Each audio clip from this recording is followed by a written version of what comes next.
नमस्कार, जय हिंद, राम राम साथियों। जितने भी साथी हैं जिन्होंने बीएसएफ एसएम एसआई वाली भर्ती का फिजिकल पास कर लिया है, अभी आप लोग एग्जाम डेट को लेकर लगातार बेसब्री से इंतजार कर रहे होंगे।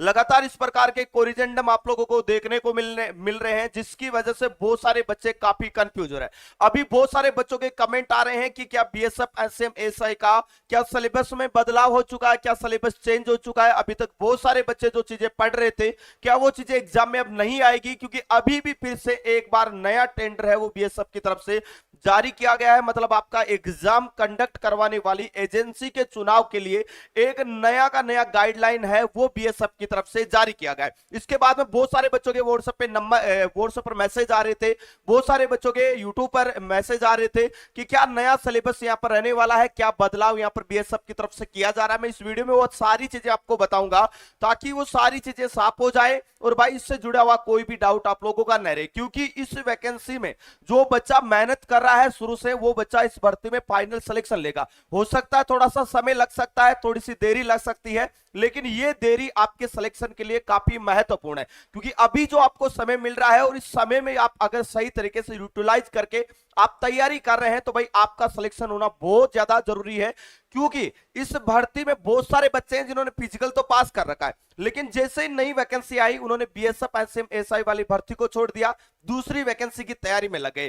तो भाई जो सीरियस होकर इस भर्ती के लिए तैयारी कर रहा है वो बच्चा इस बार हवलदार बनेगा। अभी मैं आपको बता दूं, देखिएगा, बीएसएफ की तरफ से एक नोटिस जारी किया गया था और ये एक पब्लिक नोटिस था, एक पब्लिक टेंडर था जो कि बहुत सारी कंपनियों के लिए जारी किया गया था और ये जारी किया गया था आप लोगों के एग्जाम को कंडक्ट करवाने के लिए। अब देखो, जब भी कोई भी टेंडर जारी होता है तो उसकी गाइडलाइन भी होते हैं, उसके कुछ दिशा निर्देश भी होते हैं। अब इसी में कुछ दिशा निर्देश दिए गए थे, उन्हीं दिशा निर्देशों को लेकर बहुत सारे बच्चों के कमेंट आए कि सिलेबस में बदलाव हो गया है क्या। भाई सिलेबस में कोई भी बदलाव नहीं हुआ है, उसमें जो गाइडलाइन है उसमें यही चीजें दी गई है कि आपका जो एग्जाम होगा वो एक अच्छे डिफिकल्टी लेवल के क्वेश्चंस रहेंगे। अब ये चीज मैं आपको नोटिफिकेशन में भी दिखा दूंगा, क्योंकि नोटिफिकेशन में भी लिखा गया है। नोटिफिकेशन में कहां लिखा है वो भी मैं आपको दिखाऊंगा। साथ ही ये चीज भी इस गाइडलाइन में लिखा गया है कि भाई जो भी कंपनी है, जो भी आपकी एजेंसीज है, चाहे वो टीसीएस हो या कोई अदर एजेंसी जो एग्जाम कंडक्ट करवाने वाली, वो अगर आपका एग्जाम कंडक्ट करवा रही है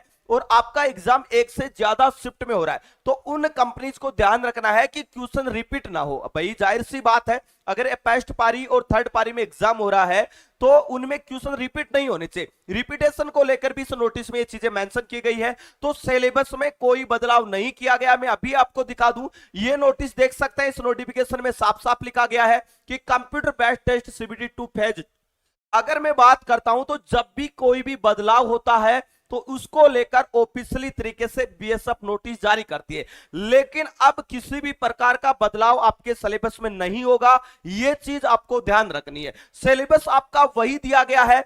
20 क्वेश्चन आपके हिंदी इंग्लिश के रहेंगे, 20 क्वेश्चन आपके रीजनिंग के रहेंगे, 20 क्वेश्चन आपके मैथ के रहेंगे, 20 क्वेश्चन आपके कलरिकल एप्टीट्यूड के रहेंगे, 20 क्वेश्चन आपके कंप्यूटर के रहेंगे। अब देखो लेवल की अगर मैं बात करता हूं तो इसमें पहले से बीएसएफ ने मेंशन कर दिया। देखिएगा, मैं आपको बता दूं, यहां पर यह लिख दिया कि पेपर बिलिंगुअल होगा, दोनों लैंग्वेजों में होने वाला, हिंदी और इंग्लिश, आप चाहें जिस लैंग्वेज में कर सकते हैं। दूसरी चीज यहां पर देखिएगा, यहां पर इन्होंने यह भी बोल दिया, देखो ये रहा, ये चीज जो आप लोगों को दिखा के आपको यह बताया जा रहा है कि बदलाव हो गया सिलेबस में। बदलाव कहां हो गया मेरे भाई? नोटिफिकेशन में सारी चीजें साफ साफ लिखी गई है। ये देखिएगा, the question in the CBT will be the intermediate level. पहले से मेंशन कर दिया था कि आपका जो पेपर होगा वो इंटरमीडिएट लेवल का होगा। इंटरमीडिएट लेवल होता क्या है? देखो, इंटरमीडिएट लेवल होता है 10th से लेकर 12th के बीच का। तो आपका भी जो सिलेबस रहेगा वो 10th से 12th के बीच का सिलेबस रहने वाला है। मतलब कंप्यूटर के क्वेश्चन रहेंगे वो भी 10th से 12th के बीच में रहेंगे। अब देखो, इसमें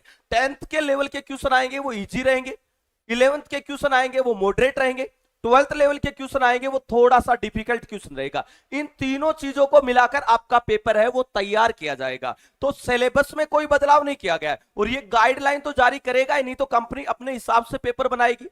पेपर अगर इतना ज्यादा इजी दे दिया तो भाई जाहिर सी बात है नेगेटिव मार्किंग है नहीं, फिर आप बोलोगे कट ऑफ 90 चली गई, 92 चली गई, क्योंकि पिछले एग्जामों में गई भी है ऐसी कट ऑफ। तो भाई इसलिए ये गाइडलाइन जारी की गई। तो सिलेबस में कोई बदलाव नहीं किया गया है, वही सिलेबस है और सारे टॉपिक इस सिलेबस में दिए गए। और अगर आप इन सारे टॉपिकों को बेसिक से पढ़ना चाहते हैं, सब्जेक्ट